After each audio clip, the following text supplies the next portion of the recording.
Bonjour Marine Le Pen. Bonjour. Et bienvenue à la grande interview sur CNews et Europe 1. Vous êtes la présidente du groupe RN à l'Assemblée nationale. Nous sommes ensemble jusqu'à 9h pour évoquer les grands bouleversements du monde, les menaces qui nous font face, la place de la France dans ce nouvel échiquier, ce nouvel ordre mondial et bien sûr la politique intérieure. Tout d'abord, Madame Le Pen, l'idée d'un accord de trêve en Ukraine fait son chemin.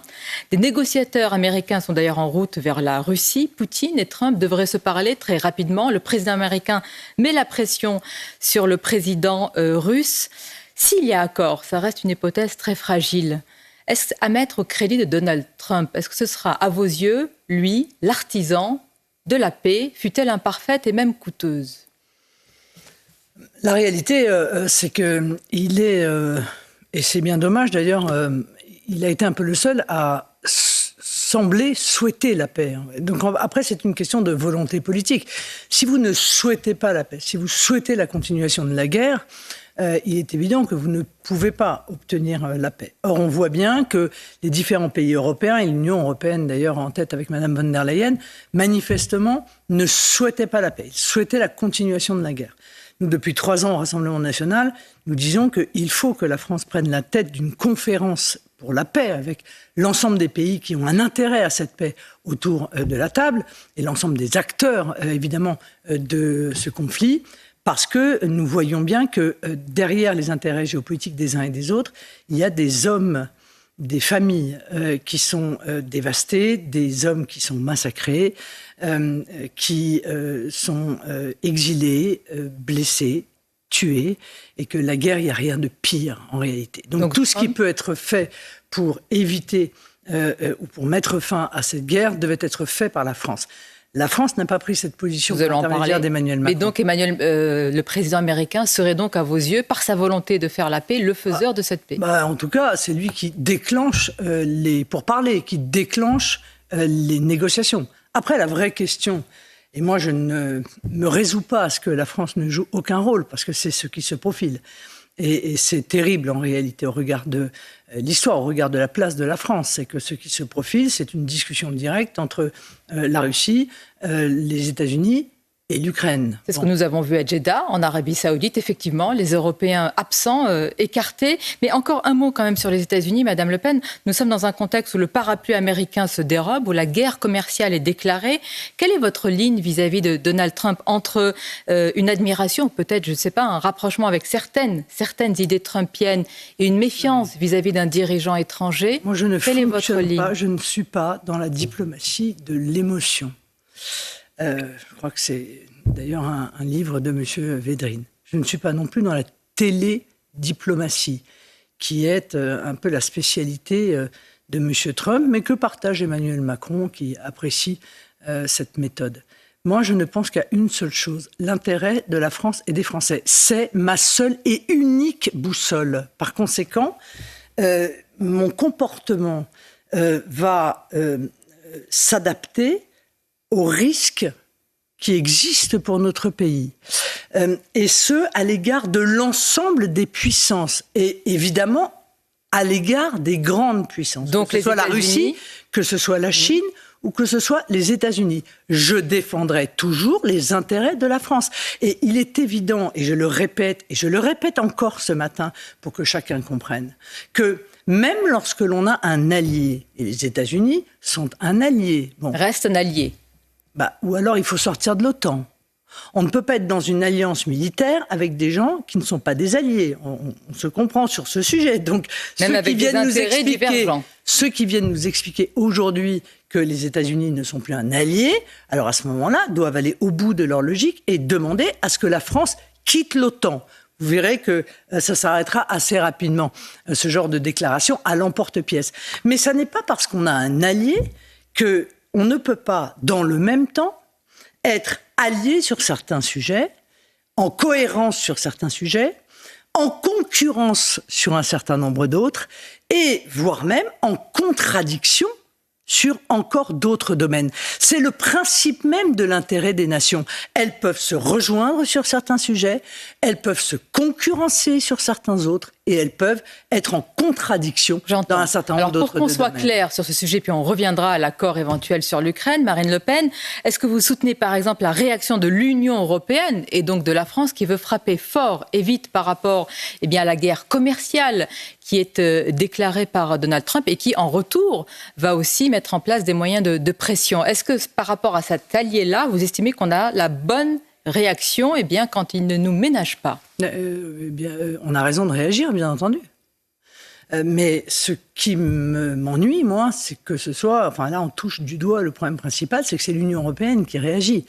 C'est-à-dire que si nous étions dans des relations bilatérales, je pense que les discussions pourraient être plus simples. Or, qu'est-ce qui se passe quand l'Union européenne négocie à notre place? C'est qu'elle peut avoir tendance, et on l'a vu par le passé, à sacrifier un domaine économique de la France au bénéfice du sauvetage d'un domaine économique, allez au hasard, de l'Allemagne, puisque il a échappé à personne que cette Union européenne est quand même très largement allemande dans sa direction, dans l'influence qu'elle subit et donc dans les intérêts qu'elle protège. Donc typiquement, si vous voulez, pour protéger les voitures allemandes, en règle générale, on sacrifie l'agriculture française. Évidemment que moi qui suis le défenseur des intérêts de la France, je suis en désaccord avec cela.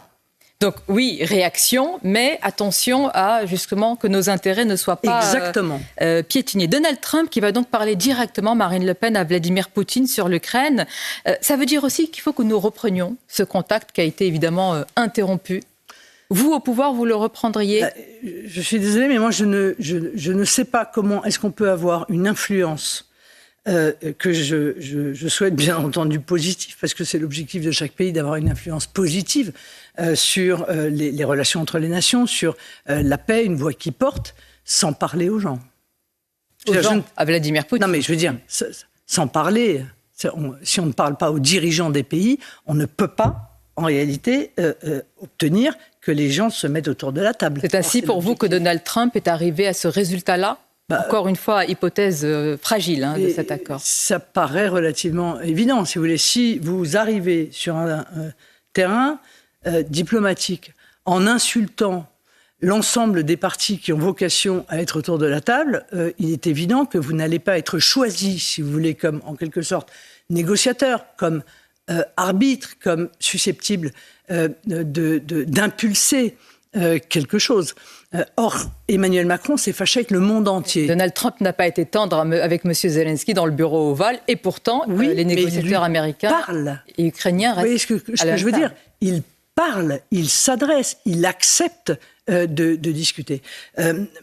Moi, j'avoue que la méthode Donald Trump est la méthode Donald Trump.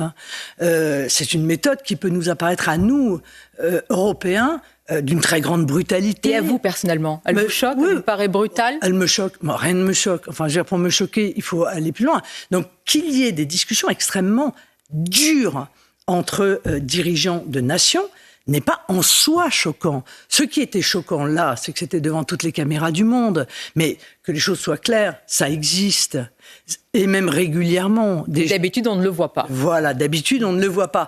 Cette télédiplomatie, comme je vous disais au début, est quelque chose à laquelle je n'adhère pas. Venons-en. Voilà. Je pense que la diplomatie, elle doit être discrète, voire d'ailleurs secrète. Mais il y a un duel à distance entre vous, Marine Le Pen, et le chef de l'État sur la réalité de la menace russe. Emmanuel Macron vous a répondu après que vous ayez affirmé que la menace existentielle pour la France reste le fondamentalisme islamiste. Il a affirmé que la France se bat contre les deux menaces et qu'il rejette toute hiérarchie.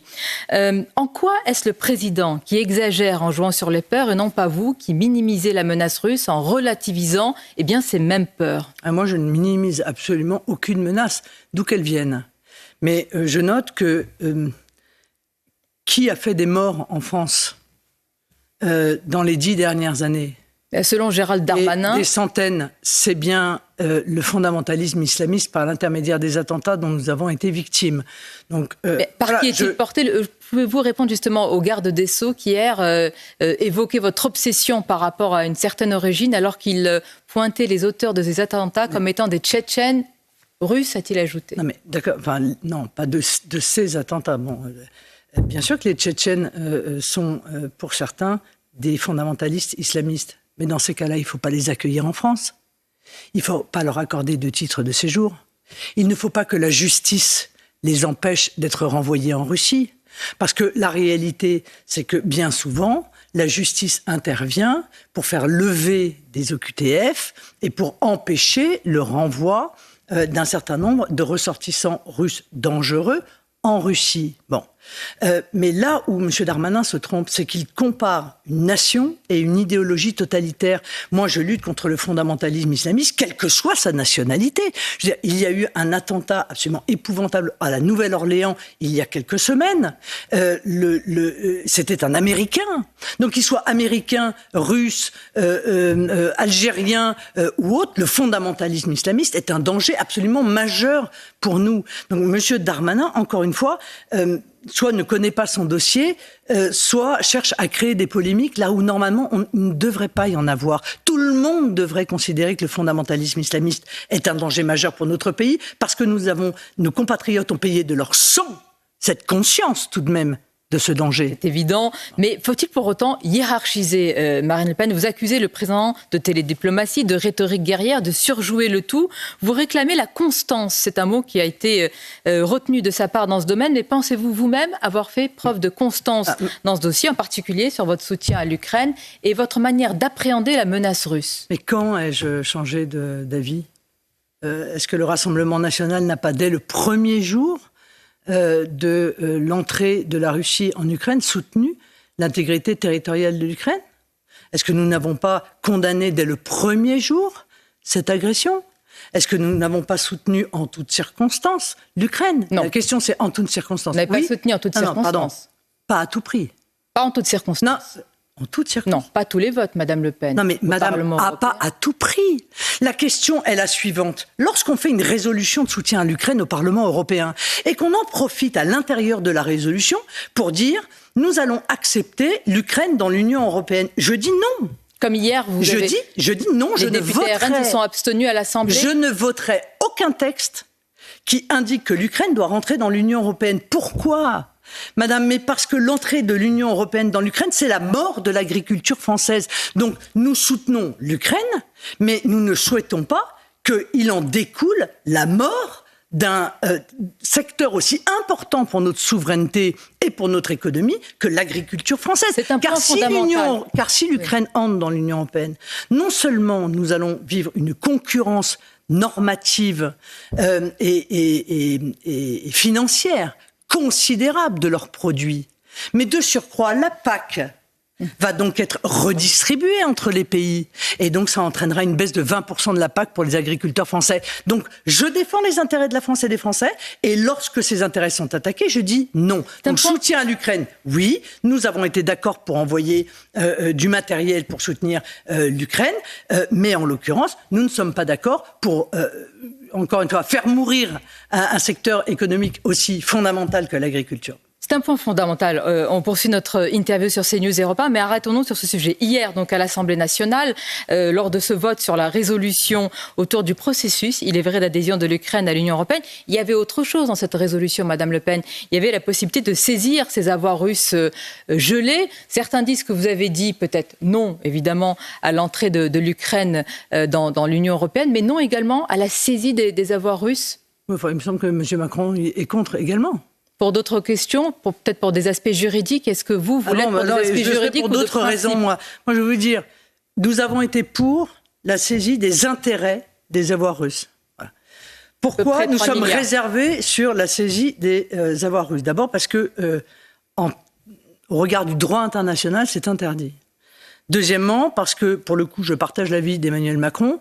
Si vous commencez à faire cela, vous risquez que plus aucun investissement ne s'effectue en France. Mais moi, il y a une troisième raison qui n'a pas été évoquée. C'est que si l'Union européenne décide de saisir les avoirs russes dans l'Union européenne, combien y a-t-il d'avoirs des pays de l'Union européenne en Russie? Parce que vous voyez, rien que Total, je crois que c'est 12 milliards. Donc le retour du bâton serait sévère. Il y aura de toute façon un retour de bâton, un effet de parallélisme des formes. Donc, je pense que ne pas réfléchir à ça, ne pas avoir les éléments sur la table avant de prendre cette décision serait, pour le coup, irresponsable pour les intérêts de la France. Si vous deviez caractériser Marine Le Pen à l'heure actuelle, appréhender dans toutes ses dimensions la menace russe, que diriez-vous ce matin ? Je dirais, comme Jordan Bardella, que c'est une menace qui est multidimensionnelle. Bon, d'abord parce que, on le sait, la Russie effectue des raids numériques sur la France, qu'il hack un certain nombre de nos secteurs ou un certain nombre de nos acteurs économiques, qu'en termes d'influence, ils ont une influence négative à l'égard de notre pays. Et ils sont aujourd'hui... Ils ont mené une guerre dans un pays qui n'est pas un pays de l'Union européenne, mais qui est un pays d'Europe. Aux confins, oui, bien sûr. Oui. Et que, ça reste une guerre européenne pour vous ? Et c'est une puissance nucléaire. Par conséquent, à chaque fois qu'une puissance nucléaire est en conflit, et particulièrement, il faut bien le dire, géographiquement en conflit proche de vous, vous devez évidemment avoir une ferme inquiétude. Mais alors, est-ce existentiel ? Est-ce existentiel comme menace ? Mais pour l'instant, la Russie n'a pas annoncé qu'il attaquait la France. Pour l'instant, les chars russes ne sont pas sur les Champs-Élysées. Oui, mais si on écoute Emmanuel Macron, on pourrait le croire que ça va arriver. Vous pensez véritablement ? Moi, ce que je trouve étonnant, madame, c'est que j'ai entendu Emmanuel Macron aux 20h. J'avais le sentiment qu'il allait déclarer la guerre. Voilà, c'était un discours qui était un discours guerrier. Pas mobilisateur. Dans un temps, on a besoin d'être unis. Non, guerrier. Au même moment où il semblait, et pour l'instant, ça n'est pas démenti, que la paix pouvait trouver un chemin. Et plutôt que d'accompagner ce chemin pour savoir quelle paix, et on va en parler parce que c'est important. La paix, oui, mais laquelle ? Et c'est là où la France, exactement, oui. Et c'est là où la France devrait jouer un rôle fondamental. Bon, eh bien, au moment où la paix se faisait un chemin, Emmanuel Macron nous expliquait qu'il fallait préparer une guerre quasiment imminente. Mais le président ne défend-il pas les intérêts français ? Vous savez, il y a beaucoup de Français qui ont eu peur. Le président ne défend pas les intérêts français ? N'est-il pas dans son rôle pour mobiliser ? Mais mobiliser pour faire quoi ? Les esprits ? Mais pour faire quoi ? Face à une menace ? Mais pour faire quoi ? Que vous venez de décrire. Pour faire quoi ? Parce que le meilleur moyen de défendre les intérêts de la France, c'est de permettre à notre industrie d'armement de pouvoir se développer. Or, ils ont tout fait dans les dernières années pour empêcher nos entreprises de se développer, nos industries de se développer. Et évidemment, au milieu de ces industries, il y a l'industrie de défense, les normes, les obstacles juridiques, la directive REACH, et dernièrement encore l'interdiction des bifaces. Comment est-ce qu'on peut soutenir l'industrie de défense française en ayant accepté l'ensemble de ces boulets aux pieds que nous nous sommes mis par l'intermédiaire de l'Union européenne ? Ça n'a pas de sens. Je veux dire, ça n'a pas de sens. La première des réflexions qu'on doit avoir pour permettre à la France de s'armer comme elle le souhaite, c'est d'augmenter le PIB la part de PIB de la défense à 3%. Je le réclame depuis 2012, et ça n'a pas été fait. La première des choses, c'est d'avoir une énergie abondante et abordable. Or, ils ont tout fait pour rendre l'énergie affreusement chère. Je vous signale d'ailleurs que selon les chiffres parus ce matin, le gaz a juste augmenté de 185%. Bon, et je parle même pas de l'électricité. Et ça va s'aggraver, on en parlera tout à l'heure, avec la programmation pluriannuelle de l'énergie. L'effort de défense est essentiel. On va en parler, Marine Le Pen. Le débat qui est derrière, le débat en France, pas seulement qu'en France, c'est qui est patriote aujourd'hui ? Le débat est celui-là en ce moment. Est patriote celui qui craint la menace russe et voit en Poutine un risque impérialiste à nos portes? C'est ce que semble expliquer le président. Et c'est ce que vous reprochent certains. Par exemple, j'écoutais Olivier Faure qui dénonce votre patriotisme de papier. Camarade, choisis ton camp. C'est exactement ça. Camarade, choisis ton camp. C'est malheureux parce que la France est le pays de la raison. Et nous avons perdu la raison. La classe politique, aujourd'hui, agit de manière binaire, réfléchit de manière binaire. Il n'y a plus de hauteur sur les événements, il n'y a plus de recul sur les événements, il n'y a plus de profondeur de la réflexion. Il faut être pour ou contre. Et si vous êtes pour, vous êtes dans le bon camp. Et si vous êtes contre, vous êtes dans le mauvais. Il y a quand même une ligne de front en Europe. Non, il n'y a pas de ligne de front parce que moi, je ne suis pas pour que la Russie attaque l'Ukraine. Donc, c'est ridicule. Ce que je veux dire, c'est qu'il faut Pourquoi on vous le reproche encore aujourd'hui ? Mais parce que c'est facile, parce que c'est une caricature. Certains reprennent vos anciennes déclarations. Mais parce que c'est une caricature. Oui, certains reprennent les images de M. Macron accueillant avec un sourire jusqu'aux oreilles Vladimir Poutine au fort de Brégançon. Ça n'a aucun sens, ce genre d'attaque et d'agressivité. Alors que, très clairement, nous avons, encore une fois, des solutions à proposer. Et pour la paix, on disait quelle paix ? Ça m'intéresse plus que les débats, honnêtement, que je trouve d'un niveau bien souvent pitoyable. En France aujourd'hui, le niveau des débats politiques, je le trouve très mauvais. Voilà, je vous le dis, je trouve que vous n'hésitez pas à avoir des mots très durs envers Emmanuel Macron également. Non mais c'est... Oui. C'est pas la question d'avoir des mots durs, c'est la question de l'argumentation que l'on développe, de l'objectif que l'on cherche à obtenir. Moi, ce que je cherche, c'est que la France retrouve la voie particulière qui est la sienne aujourd'hui. La France est éjectée de tout. Emmanuel Macron s'est fâché avec le monde entier. Il a réussi à se fâcher avec des pays qui sont fâchés ensemble depuis des décennies. Eh bien, il a réussi à se fâcher avec les deux. Il arrive à se fâcher avec la Russie, à se fâcher avec les États-Unis en même temps, c'est pas évident. Il arrive à se fâcher avec l'Algérie et avec le Maroc en même temps, c'est pas évident. Je veux dire, on n'a plus de voix, on n'existe plus. Alors il est contraint à l'agitation. Vous savez, ces choses-là nous dépassent, feignons d'en être les organisateurs. Alors on organise des sommets, on discute, mais on discute de choses sur lesquelles nous n'avons plus d'influence. Et c'est cela que je lui reproche. On va en parler. Donc je souhaite qu'il redonne à la France de l'influence, et le meilleur moyen de lui redonner de l'influence, c'est de faire en sorte que cette conférence de paix, la France soit à la table et qu'elle discute de quelle paix. Parce que moi, ce que je ne souhaite pas, c'est le traité de Versailles. C'est une paix qui, en réalité, contient en germe les conflits de demain. Et donc, je pense qu'il faut... C'est ce que semble craindre aussi le président français. C'est peut-être aussi pour ça qu'il a utilisé cette rhétorique et ce ton martial. Il pense aujourd'hui qu'une paix imparfaite et coûteuse pourrait nous coûter très cher demain ou après-demain. Mais dans ces cas-là, il faut travailler à la paix. Vous comprenez ce que je veux dire ? Quand on n'a pas de strapantin, on va s'asseoir quand même à la table. Pas appeler le pays à la guerre. Bon, donc la question c'est que va contenir cette négociation. Allons-y, on le sait, Madame Le Pen. On sait que certains territoires ne seront jamais restitués à l'Ukraine. Est-ce qu'il faut le valider ? Non, mais je crois qu'on se tombe. D'abord, posons les questions. Parce que vous voyez, la paix, elle se fait entre les deux belligérants.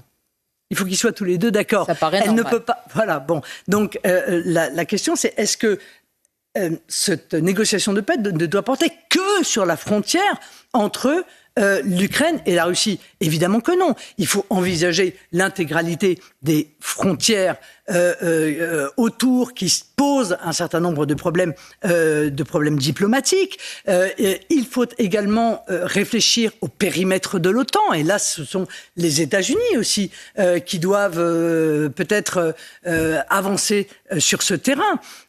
Donc voilà, ce sont des tas de sujets qui doivent, je crois, être réglés pour qu'on ait, comme l'a dit Emmanuel Macron, mais sans chercher à l'obtenir, une paix juste et durable. C'est important ce que vous dites. Imaginons, vous êtes au pouvoir. Les pays baltes ou un des pays baltes est ciblé, attaqué. Comment vous réagissez ? D'abord, permettez-moi de ne pas faire de politique fiction et, si possible, de politique fiction qui soit la fiction du pire. On l'a dit avant l'invasion de l'Ukraine. Permettez-moi. La vraie question, c'est qu'il y a évidemment que les pays baltes, que la Pologne sont particulièrement inquiets, et à juste titre, pour des raisons géographiques et pour des raisons historiques. Il faut donc leur permettre de s'armer. Pour leur permettre de s'armer, moi je propose de les autoriser à utiliser leur fonds de cohésion de l'Union européenne. Il est de 380 milliards, il reste à peu près 200 milliards actuellement disponibles. Eh bien, pourquoi est-ce qu'on ne les autorise pas à réorienter vers leur industrie de défense, ces fonds de cohésion. De la même manière, d'ailleurs, qu'on l'a fait avec un texte qui s'appelle Restore, il y a quelques semaines, où on a autorisé, en cas de catastrophe naturelle, à réorienter une partie de ces fonds pour reconstruire les endroits qui ont été détruits par une catastrophe naturelle. Donc déjà, commençons par là. Commençons par leur permettre d'user de l'argent qui est là, plutôt que de pousser les États à s'endetter encore, alors même que, en ce qui concerne la France, je crois qu'on est au taquet dans ce domaine. Et c'est une question d'ailleurs, comment pouvons-nous nous réarmer sans encore nous endetter ? Une question quand même fondamentale, Marine Le Pen, on poursuit notre entretien sur CNews et Europe 1, parce que ce nouvel ordre mondial, il met à jour des positions essentielles et des différences essentielles.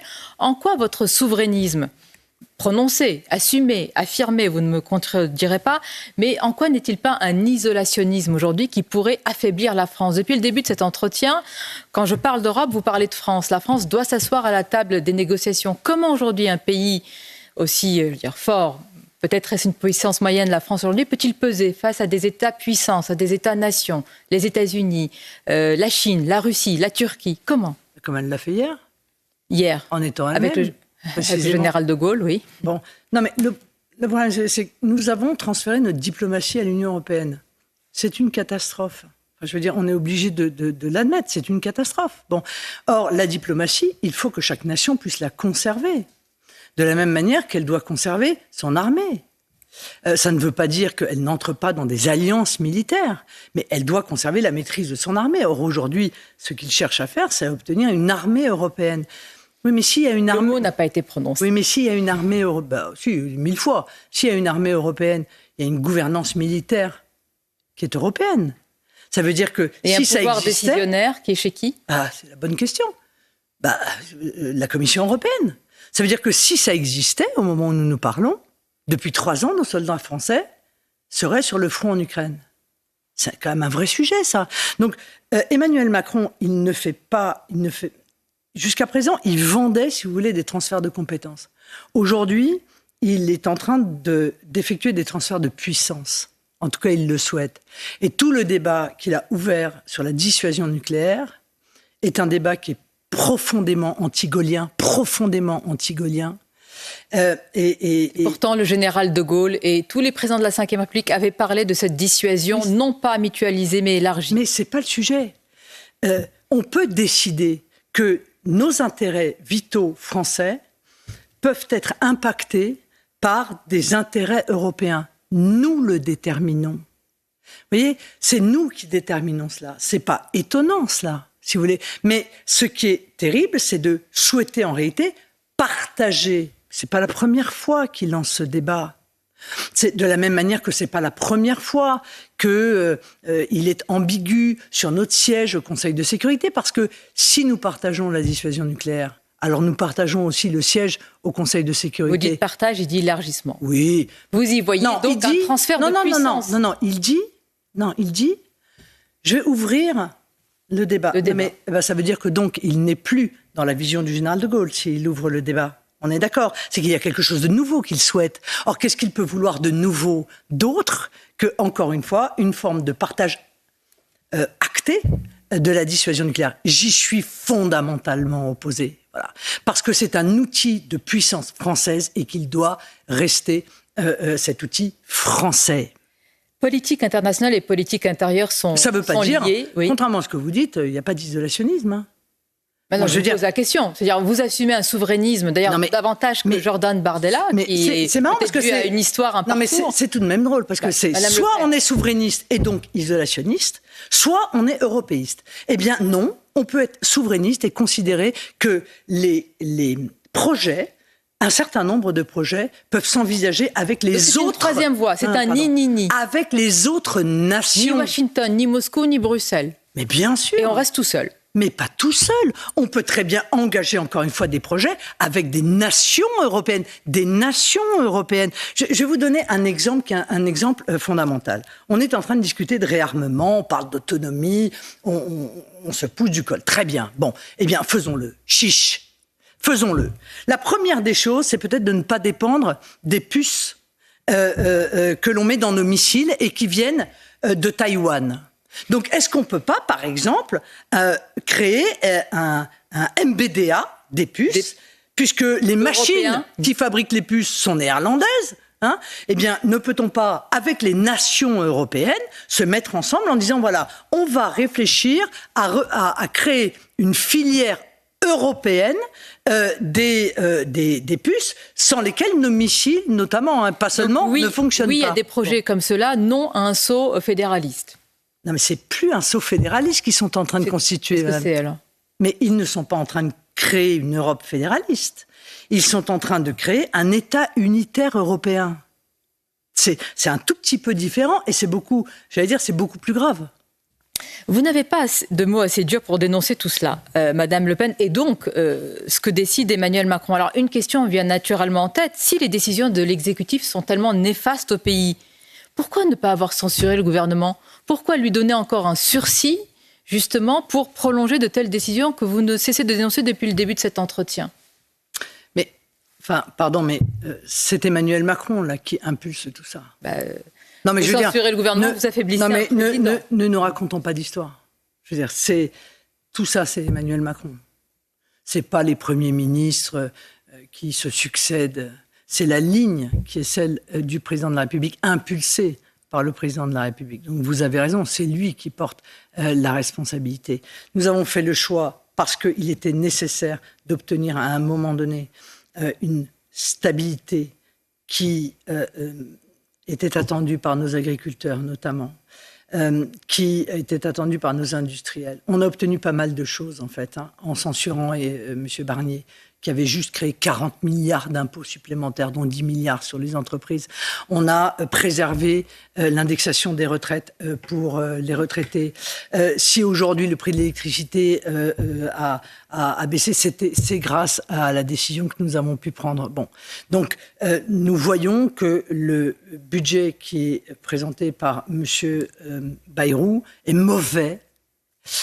Mais celui de M. Barnier était pire. Nous en sommes là. Voilà. C'est-à-dire que vous choisissez entre le plus mauvais et le mauvais, le pire. C'est ça, oui. C'est souvent ça la politique, par ailleurs. Quand vous êtes dans l'opposition, vous êtes souvent confrontés ceux qui ont appuyé sur le bouton de la censure, à ce choix difficile. Mais nous n'avons pas fait que cela, parce que nous ne sommes pas seulement là pour préserver notre statut d'opposant. Nous avons effectué un contre-budget. Nous l'avons présenté à M. Barnier, nous l'avons présenté à M. Bayrou. Et aujourd'hui, il y a des combats à mener qui sont essentiels. Moi, mon combat, là, au moment où nous nous parlons, c'est l'énergie. Parce que sans énergie, il n'y a pas d'autonomie, il n'y a pas de souveraineté. Or, encore une fois, les prix de l'énergie ont augmenté dans des conditions spectaculaires. Et je note une chose, c'est qu'il y a une programmation pluriannuelle de l'énergie qui devrait passer devant l'Assemblée nationale, qui devrait être présentée aux représentants du peuple, qui devrait être votée à l'Assemblée nationale, et qu'ils cherchent en réalité à signer par l'intermédiaire d'un décret et qui nous engage pour les 10 prochaines années et qui va coûter, madame, écoutez-moi bien, 100 milliards aux Français. 100 milliards pour financer l'énergie intermittente dont nous savons pertinemment qu'elle n'est pas la solution à nos problèmes. 100 milliards, dont 37 milliards uniquement pour raccorder les éoliennes en mer au réseau électrique. Vous croyez que je peux admettre cela ? Donc c'est un combat essentiel, y compris dans les débats qui nous intéressent sur le réarmement. C'est lié, évidemment. Je vais faire un détour par un sujet qui peut paraître anodin, qui ne l'est pas du tout, parce qu'il concerne des millions de Français. Et on a beaucoup de réactions par nos auditeurs d'Europe 1 et téléspectateurs de CNews à ce sujet. Ce sont les fameuses zones, les ZFE, zones à faible émission, qui sont pour certains des zones véritablement d'exclusion aujourd'hui. Alors il est vrai que le RN en a parlé assez rapidement. Comment vous appréhendez aujourd'hui de telles zones ? C'est l'apartheid. Voilà, c'est une forme sociale. C'est une forme d'apartheid social. Les pauvres restent en dehors des villes et ceux qui ont les moyens de s'acheter une voiture électrique pourront y entrer. C'est un scandale absolu. Il y a des maires qui s'élèvent contre ça. C'est une rupture, je veux dire, de tout ce qu'est la France. C'est d'une injustice totale, c'est d'une stupidité absolue. Il faut évidemment supprimer ces ZFE. Nous avons, au Rassemblement national, été tout à fait en pointe sur ce sujet. Depuis d'ailleurs la création de ces ZFE, on a même fait un petit autocollant critères libres. Et donc nous allons continuer ce combat à tous les échelons, au niveau de l'Union européenne et évidemment au niveau national. Autre sujet, Marine Le Pen, vous m'avez dit ici même il y a quelques mois être au premier rang de la lutte contre l'antisémitisme. Vous avez dû voir ces affiches, et en particulier celle caricaturant l'animateur Cyril Hanouna. Les Insoumis sont accusés d'antisémitisme. Je rappelle que cette caricature rappelle justement, tout un imaginaire de propagande antisémite. Cyril Hanouna va porter plainte. Comment vous avez réagi en voyant cela ? J'ai été scandalisé, je pense, comme l'ensemble des Français.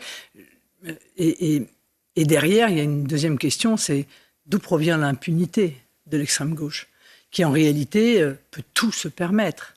Ils se permettent de dire des horreurs, ils se permettent de pointer du doigt nos compatriotes qui soutiennent Israël.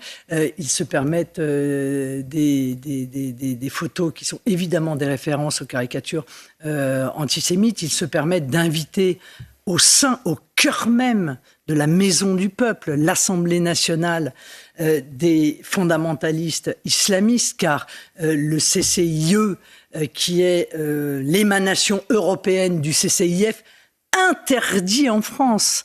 Installé en Belgique, interdit en France, sans que cela ne fasse l'objet d'aucune récrimination. Les députés hier, d'ailleurs UDR d'Éric Ciotti, ont tenté justement d'entrer dans la pièce. Ils ont été menacés, intimidés, qualifiés de racistes. Selon la présidente de l'Assemblée nationale... Oui, c'était un fichier S LFI qui invitait les fondamentalistes islamistes à venir exposer leur discours honteux au sein même de l'Assemblée nationale. Mais qu'est-ce qu'il faut interdire jusqu'où vont-ils aller et jusqu'où nos dirigeants vont-ils les laisser aller? C'est ça. Il y a un deux poids, deux mesures. Oh, mais c'est même pas un deux poids, deux mesures. C'est bien pire que ça, mais c'est pas le sujet. Le sujet, c'est qu'ils se comportent de manière insupportable. Vous avez dit jusqu'où nos dirigeants vont les laisser aller, donc il y a une complicité? Je sais pas. Il a bien fallu une autorisation quand même pour autoriser les représentants du CCIE à venir en France. Déjà, n'y serait-ce que venir pour faire une conférence.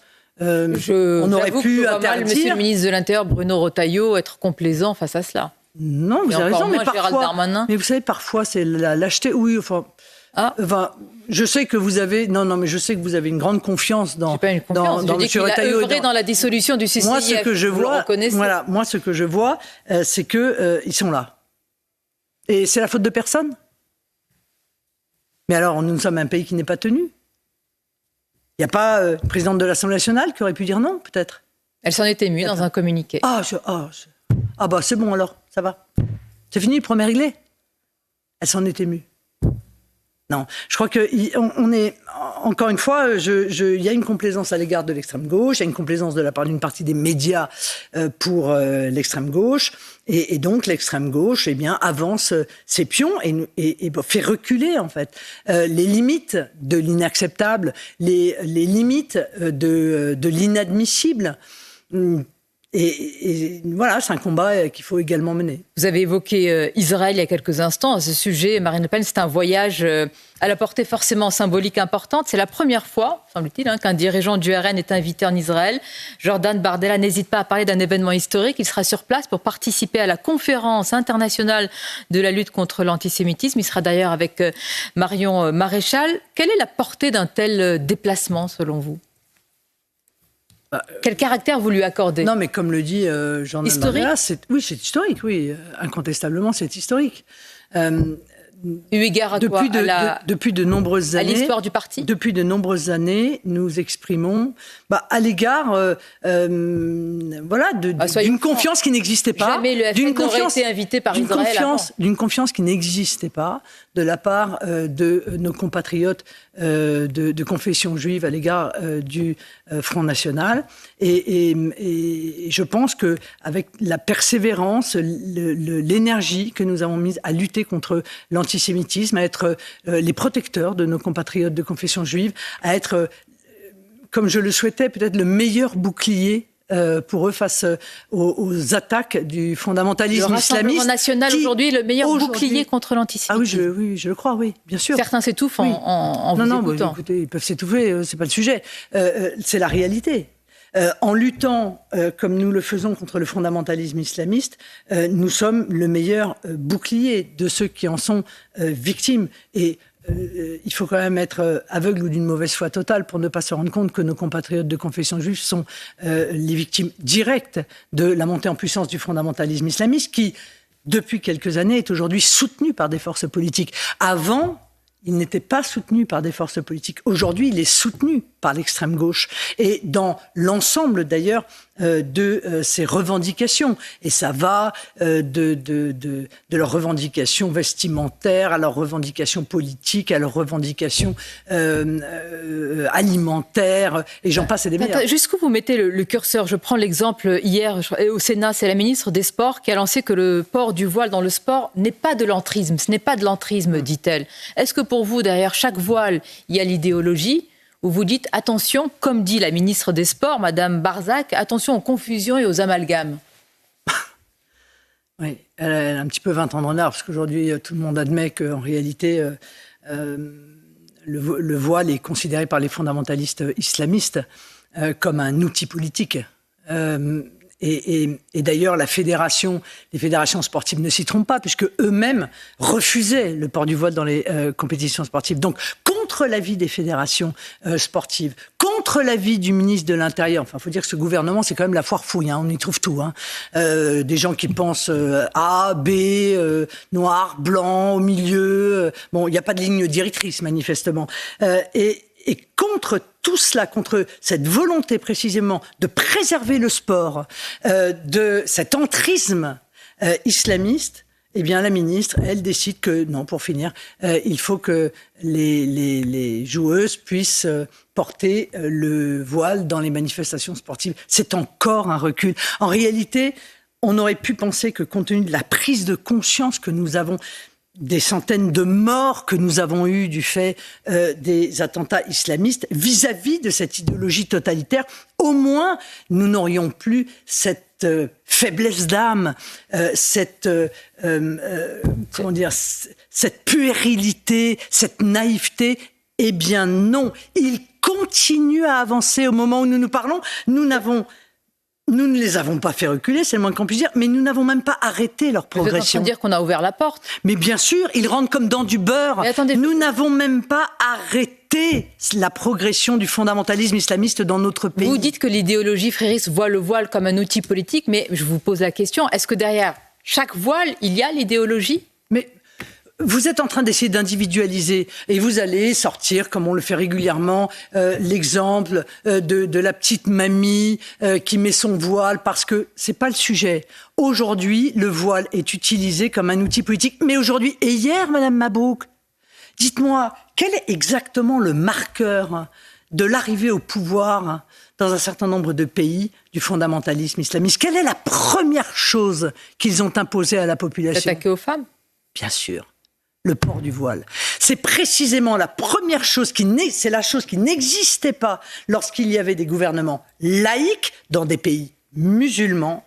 Et c'est la première chose qu'ont mis en place les islamistes lorsqu'ils sont arrivés dans ces pays et qu'ils y ont pris le pouvoir, imposer aux femmes le port du voile. Donc, moi, je ne sais pas comment il faut expliquer à certains qui continuent à faire preuve soit de mauvaise foi, soit de naïveté, que c'est un sujet majeur.